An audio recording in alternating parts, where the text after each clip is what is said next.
Hello, ladies. I wanted to address these trashy junk journals. Now, this is more specifically for my Facebook group because we're doing a swap of the trashy journals.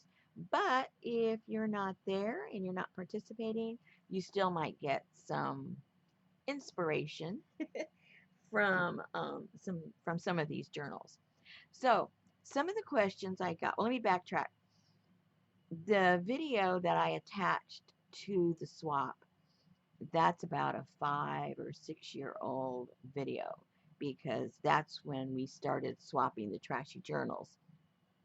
So I thought I'd do a little update because there were a few questions in the group. And so I just thought I would address all of them at one time in case other people had the same question. And they were all very legitimate because, it's been a long time since we did this in the group. And so there's new ones, and they may not be familiar with how we made them. So, one of the questions I'll address first is the difference between the Flowish journals that we swap almost every month and the trashy junk journals. Now, the Flowish journals, they are basically uh, filled with material that we will be using in other projects.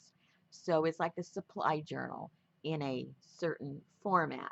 So it's designed for all the pieces parts to be taken out and used. So it's a very loose binding.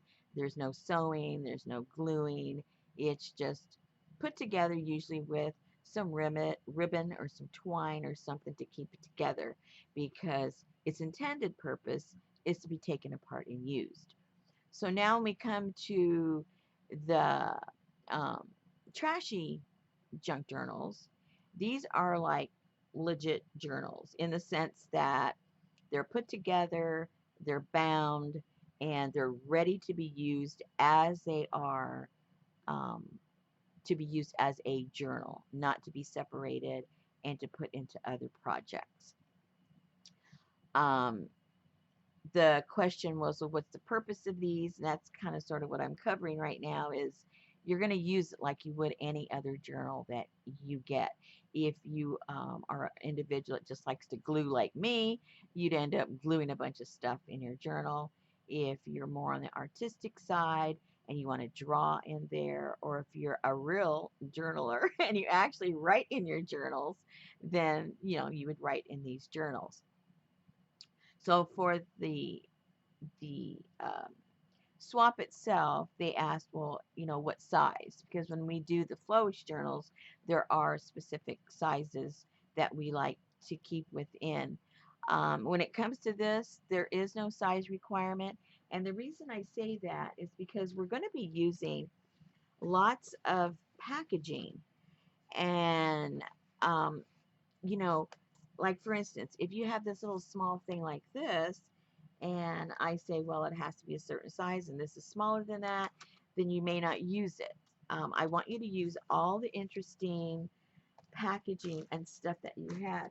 Here's a few examples of things that I set aside for my junk journals. Like, for instance, this box right here, a lot of you already use a box, something like this, to make a journal. But you usually cover it up so that it looks pretty. Well, in this case, it's a trashy journal. We want to see all the trash involved in making the journal. So if you made this your cover, that would be your cover. You wouldn't have to dress it up or do anything. I keep even round things I like to put in the journals. So again, sardine things. These are all kind of small. So, but they're cute. So we wouldn't want to not use these in our journals based on a restriction on size. So, short answer, no size restriction. Pages, I don't even put a requirement on how many pages. Again, if you're using a lot of this kind of thicker stuff, it's going to start to get pretty thick. And if we had a requirement, it might be way too chunky, and then postage starts getting expensive as if it already wasn't. So, there again, you use your discretion. Make sure you talk with your partner and say, kind of agree on, how many pages or how thick. That way, you know, when you're swapping like things for like things. If one person making a gigantic one and someone makes a little itty bitty one, you know, you might be disappointed. But if you talk among yourselves, say, this is my plan, what do you think about it? And, you know, usually as you communicate, you know how it goes. You communicate, everything works out just fine. So again, no specific size, no specific amount of pages. Now, someone asked, well, I had flipped through one of mine and mine was all decorated, right? So they're going, oh, do we have to decorate all these pages? No, you do not. You are creating a journal just like you would any other journal so that someone can use it and put in it what they want. So, like for instance, if you have some papers that you want to put in there that are not very interesting at all, um, and you want to maybe put a nice coat of maybe some gesso or whitewash it with some of your papers so that they already have the platform ready to use it, that would be fantastic. But as far as, you know, drawing on it, having to glue on it, absolutely not necessary. But if you want to include one or two pages that you do decorate so that they have a little piece of your art, feel free to do that. But don't feel obligated to fill this up with decorations. One thing that would be kind of fun, this was a different swap we did a few years ago where we also used all of trash. These particular ones, they were just a little folio. It just had, you know, one page. And this was supposed to have been done with 100% trash. And look how cool these came out. So you might want to consider making one of these 100% out of trash, and that would be sort of something they could insert into the journal if you're so inclined to decorate something. See how cool these were? And then these throwaway little cards that they have at different companies, the fake little credit cards, stuff like that. So just real simple, but very, very cute the way it's decorated. So you might want to consider that. If you want to decorate one of these and stick it in the journal that's not decorated, that would be fantastic. Here's another example. Again, 100% trash. It was made from candy stuff, drinks, all kinds of cool stuff. Just let your imaginations flow. So the whole purpose really of these, have fun. Have fun with the trash. Let your imagination kind of, you know, go for it. And I like using um, these containers that these specialty sodas come in because they always have some really cool covers on them. So if you happen to drink those, summer's still what, 3 more weeks of summer or 2 more?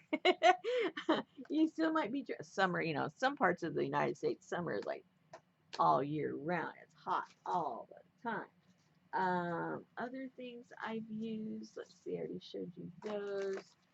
I have sometimes pulled out the papers from the composition one little books, and then I'll, you know, tea dye them or coffee dye them or something. And so then I have this empty thing. That would be like a little cool. Or you could cut it in half and use that as your cover, or even just pages inside of your journal. You might want to use, let's see, cardboard. I've used some interest, only this interest. Now remember, keep in mind, these things need to have some interest because it's reflecting, you know, your artistic view on things. Oh, I do also like to use a lot of the potato chip bags because they usually have some pretty cool decorating. So with these, you could, like I did on this one, I sewed the whole thing on the cover. Now, what you want to be mindful of these, if you haven't used these before, they're pretty hard to make it stick down with glue. I haven't been really successful with any of those, so I end up having to sew them in. If you have a glue that works with this really well, well, share it in the group because I find it very difficult to find anything. Even the double stick tape, it eventually starts to curl up. And but anyway, so that's keep that in mind. You may, if you're not a sewer, you might want to avoid these plastically slicky kind of covers. But if you are a sewer, then you could go ahead and make a cover out of that. Don't overlook. Go in your file boxes. See if you have any leftover files that you're getting ready to throw away. Those are great to put into the journals also. And again, as far as your binding, they are bound regular journals, but you can use any kind of binding you want. You can just have, you know, a pamphlet stitch. You can have, something a little more different. You can bind them together like I did this little guy. These are just recycled magazine pages that I painted and sewed around to give it some strength.